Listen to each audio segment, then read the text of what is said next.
Heavy good day. আজ বলুন তো এগুলো কী কাটা রয়েছে প্লেটের মধ্যে, আর এটা হচ্ছে ফাইনাল লুক আমি কি বানিয়েছি। হ্যাঁ, এটা হচ্ছে পটলের খোসা। তো আমি তো যে কোনো সবজি আগে কী করি, কাটার আগেই নুন জলে চুবিয়ে রাখি, তারপর ভালো করে ধুয়ে নিয়ে কাটি। করোনার আগের থেকে আমাদের এই বাড়িতে এটা কিন্তু চালু ছিল। এবার আমি চোকলাগুলোকে ভালো করে ধুয়ে একটুখানি ওই নুন আর কাঁচা লঙ্কা দিয়ে আমি এটা পেস্ট করে নিয়েছি। এটা ছিল একটা নিরামিষ দিনের রেসিপি, এই জন্য আমি কিন্তু এটাতে পেঁয়াজ রসুন দিইনি, কিন্তু এই রেসিপিটাতে পেঁয়াজ রসুন দিলে খুবই ভালো লাগবে। এই যে আমি মিক্সি জার থেকে আমি পেস্টটাকে বের করে নিচ্ছি। এর মধ্যে একটু নুন আর একটু হলুদ স্বাদ মতো দিয়ে দিতে হবে। এটাকে ভালো করে মিশিয়ে নিয়ে আপনারা চাইলে চিনি অ্যাড করতে পারেন, চাইলে আরও লঙ্কা পেস্ট করতে পারেন। আমি 2-3টে দিয়েছি, কেননা আমি আবার ফোড়নে একটা দিয়েছি। আচ্ছা, সর্ষের তেলে রান্না করতে হবে। এইটা দিয়ে কিন্তু মানে শুধু অর্ধেক ভাত আপনাদের কিন্তু উঠে যাবে। এবার সর্ষের তেলটা গরম হয়ে গেলে পরে সামান্য কালো জিরে দিলাম আর 2টো কাঁচা লঙ্কা দিয়ে দিলাম। গোটা দিয়েছি, আমি ফেলে দিইনি, কেননা ঝাল কীরকম খাওয়ার আগে তো বোঝা যাচ্ছে না। নতুন লঙ্কা এনেছে আজকে বাজার থেকে। এবার আমি ওর মধ্যে তেলটার মধ্যে আমি পেস্টগুলো দিয়ে দিলাম ভালো করে।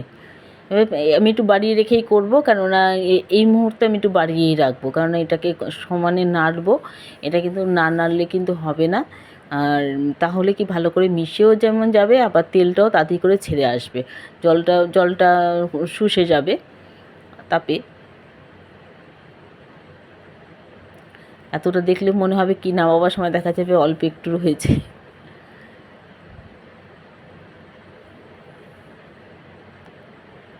একটুখানি পটল ছিল, পটলের চোকলা চলে এসেছিলো, পুরো ভালো করে পেস্ট হয়নি, ওটা তুলে ফেলে দিলাম। এটাতে শুধু পেঁয়াজ দিয়ে করতে পারেন একটা, আমি যেরকমভাবে করছি সেরকমভাবেই শুধু ওই কালো জিরার পরে একটা পেঁয়াজ দিয়ে দিতে পারেন, আবার পেঁয়াজ রসুন দুটোই দিতে পারেন, আবার এরকম নিরামিষভাবেও দিতে পারেন। এটা কিন্তু মানে খোসা বাটাটা খুব সুন্দর। আমি আরও অনেক খোসা বাটা করি, সেইগুলো আমি পরে দেখাবো পরের অন্য কোনো ভিডিওতে, যেগুলো দিয়ে সত্যি সত্যি মানে খেতে এত ভালো লাগে যে অল্প হলেই পুরো ভাত উঠে যায়।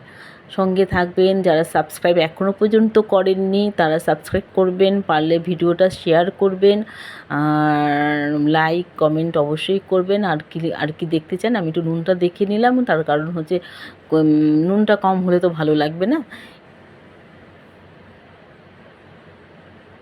এই যে এরকম পর্যায়ে আসবে, যেটার ফাইনাল লুকটা আমি আগেই আপনাদের দেখিয়ে ফেলেছি।